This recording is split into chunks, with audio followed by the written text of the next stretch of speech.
kon am na liggéey am njaboot te moo wan a sant yàlla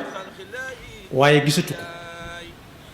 ñi ca kanamam lay gis te yonent bi sallallahu alayhi wa sallam nee na woon bu leen xool ña ne sa kanam ña ne ci seen kanam bu leen xool waaye leen xool ñu ne ci seen ginnaaw ndax am na ci ñoo xam ne fi ngeen nekk lañ bëgg a ñëw ñoom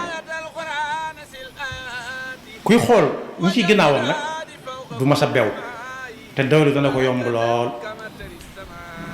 kon boog adduna luñ ko barile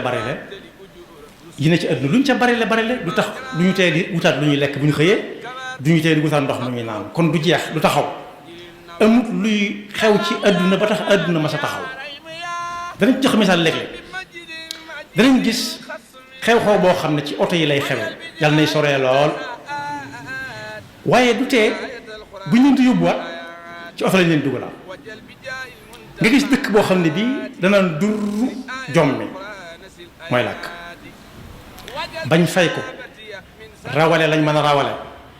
waaye da ngay dégg jigéen ne xaaral ma ñëw taale reer man te la leen dal sawara moo leen ko teg la muy tekki mooy adduna mënut a taxaw day dox loo xam ne day dox xamoo fu mu jëm nag bay boo nga doxee ca ndànk def la nga man rek tam yam